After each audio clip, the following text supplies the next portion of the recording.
बिस्मिल्लाहिर्रहमानिर्रहीम। अस्सलाम वालेकुम डियर स्टूडेंट्स हम लोग नाइन्थ बायोलॉजी उर्दू मीडियम कर रहे हैं, जिसका हम लोगों ने थर्ड चैप्टर लेक्चर वाइज शुरू किया हुआ है। तो आज का ये लेक्चर हम लोग माइटोकॉन्ड्रिया से शुरू करेंगे। लास्ट लेक्चर हम लोगों ने लाइसोसोम पे एंड किया था।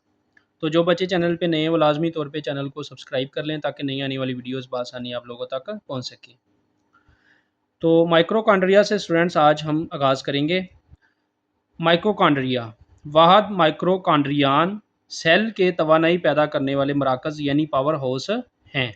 माइक्रोकॉन्ड्रिया सेल के तवानाई पैदा करने वाले मराकज़ यानी पावर हाउस हैं। ये सेल्स के लिए तवानाई पैदा करते हैं। ये एरोबिक रेस्पिरेशन के रिएक्शंस करते हैं जिनमें ऑक्सीजन इस्तेमाल करके खुराक यानी ग्लूकोज को तोड़ा जाता है और तवानाई हासिल की जाती है। माइटोकॉन्ड्रिया एरोबिक रेस्पिरेशन के रिएक्शंस करते हैं जिनमें ऑक्सीजन इस्तेमाल की जाती है और खुराक को तोड़कर तवानाई हासिल की जाती है। ये तवानाई एडिनोसिन ट्राईफॉस्फेट यानी एटीपी की शक्ल में होती है। ये तवानाई एडिनोसिन ट्राईफॉस्फेट यानी एटीपी की शक्ल में होती है। ये लाजमी तौर पे आप लोगों ने ज़हन में रखना है। माइटोकॉन्ड्रिया डबल मेम्ब्रेन में लिपटी साख्तें हैं जो सिर्फ यूकैरियोट्स में पाए जाते हैं। माइक्रोकॉन्ड्रिया डबल मेम्ब्रेन में लिपटी साख्तें हैं और ये सिर्फ यूकैरियोट्स में पाए जाते हैं। इनकी बैरूनी मेम्ब्रेन तो हमवार होती है, जैसे ये यहाँ पे आप देख सकते हैं बैरूनी मेम्ब्रेन जो है ये हमवार है, लेकिन अंदरूनी मेम्ब्रेन बहुत सी तहें बनाती हैं। इन तहों को क्रिस्टी वाहद क्रिस्टा कहते हैं। ये तहें माइटोकॉन्ड्रिया में रेस्पिरेशन के लिए सतही रकबा बढ़ाती हैं। माइटोकॉन्ड्रिया का अंदरूनी स्याल माया मैट्रिक्स कहलाता है। माइटोकॉन्ड्रिया के अंदर स्याल माया होती है जिसे मैट्रिक्स कहते हैं। माइटोकॉन्ड्रिया के अंदर अपना डीएनए और अपने राइबोसोम होते हैं। माइटोकॉन्ड्रिया के राइबोसोम्स प्रोकैरियोट्स के राइबोसोम से ज़्यादा मशाबत रखते हैं बनिस्बत यूकैरियोट्स के राइबोसोम के। तो ये माइटोकॉन्ड्रियन का एक तराशा दिया हुआ है। इसमें ये यहाँ पे ये वाला जो है, ये वाले हिस्से जो हैं ये वाले, ये है क्रिस्टा, और ये इसके अंदर ये लाइनें जो नज़र आ रही हैं आपको, ब्रीक ब्रीक सी लाइनें ये वाली नज़र आ रही हैं, ये डीएनए है। ये वाला इसके अंदर जो है ये राइबोसोम है। ये अंदरूनी मेम्ब्रेन है, ये इसके अंदर ये वाले, ये इसके अंदर, इसी के अंदर अंदरूनी मेम्ब्रेन है, इसके अंदर ही साथ ये लाइनों की शक्ल में डीएनए नज़र आ रहा है, और ये बैरूनी मेम्ब्रेन है, और इस सारे के अंदर स्याल मादा है जिसे मैट्रिक्स कहते हैं। ये सारे इस माइटोकॉन्ड्रियन के अंदर स्याल मादा जो है इसको मैट्रिक्स कहते हैं। प्लास्टिड्स ये मेम्ब्रेन में लिपटे हुए ऑर्गेनेल्स हैं जो पौधों और फोटोसिंथेसिस करने वाले प्रोटिस्ट्स यानी इल्जी के सेल्स में पाए जाते हैं। ये मेम्ब्रेन के अंदर लिपटे हुए ऑर्गेनेल्स हैं जो पौधों और फोटोसिंथेसिस करने वाले प्रोटिस्ट्स ये मेम्ब्रेन में लिपटे हुए ऑर्गेनेल्स हैं जो पौधों और फोटोसिंथेसिस करने वाले इल्जी के सेल्स में पाए जाते हैं। प्लास्टिड्स की तीन बड़ी अकसाम हैं, यानी क्लोरोप्लास्ट, क्रोमोप्लास्ट और ल्यूकोप्लास्ट। ये लाजमी तौर पे आप लोगों ने याद करना है।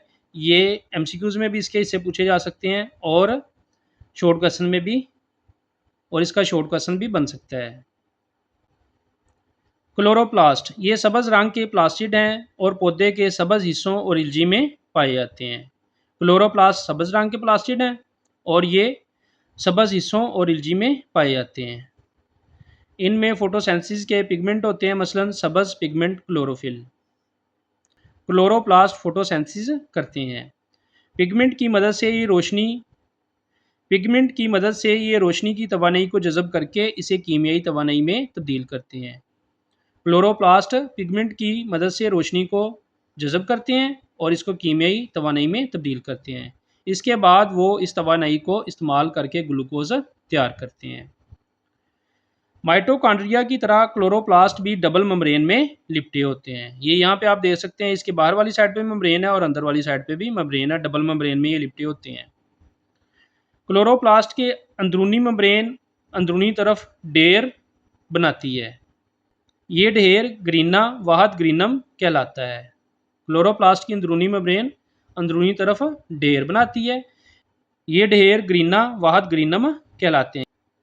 एक ग्रीनम थैलियों जैसी साख्तों से मिलकर बनता है, जिन्हें थाइलाक्वाइड्स कहते हैं। एक ग्रीनम थैलियों जैसी साख्तों से मिलकर बनता है, जिन्हें थाइलाक्वाइड्स कहते हैं। ये थैलियाँ ये थैलियाँ जो हैं ये ग्रीनम हैं और ये थैलियाँ थाइलाक्वाइड्स कहलाती हैं। फोटोसिंथेसिस के पिगमेंट इन थैलाक्वाइड्स की सतह पर होते हैं। थाइलाक्वाइड्स के गिर्द एक स्याल माया जिसे स्ट्रोमा कहते हैं। थाइलाक्वाइड्स के गिर्द एक स्याल माया है जिसे स्ट्रोमा कहते हैं। इसके अंदर एक स्याल माया होती है जिसे स्ट्रोमा कहा जाता है। माइटोकॉन्ड्रिया की तरह क्लोरोप्लास्ट में भी डीएनए और राइबोसोम्स होते हैं। ये डीएनए ये वाला शो हो रहा है और ये जो आपको रेड रेड छोटे छोटे नुक्ते नज़र आ रहे हैं, ये छोटे छोटे दानेदार, ये है राइबोसोम्स। क्रोमोप्लास्ट ये ऐसे प्लास्टिड हैं जिनमें सब्ज़ के अलावा दूसरे मुख्तलिफ चमकदार रंगों के पिगमेंट होते हैं। क्लोरोप्लास्ट के अंदर सिर्फ सब्ज़ रंग के ही पिगमेंट होते हैं, जबकि क्रोमोप्लास्ट के अंदर मुख्तलिफ चमकदार रंगों के पिगमेंट भी मौजूद होते हैं। इनके अलावा एक मोमी पिगमेंट का नाम कैरोटीनाइड है। एक मोमी पिगमेंट है जिसका नाम कैरोटीनाइड है। क्रोमोप्लास्ट क्रोमोप्लास्ट फूलों की पेटल्स और फलों के सेल्स में पाए जाते हैं। ये क्रोमोप्लास्ट फूलों की पत्तियों और फलों के सेल्स में पाए जाते हैं। क्रोमोप्लास्ट इन हिस्सों को रंग देते हैं। इस तरह क्रोमोप्लास्ट पौधों की पोलिनेशन और फलों और बीजों के बिखराव में मदद देते हैं। क्रोमोप्लास्ट का काम है पोलिनेशन और फलों और बीजों के बिखराव में मदद करना।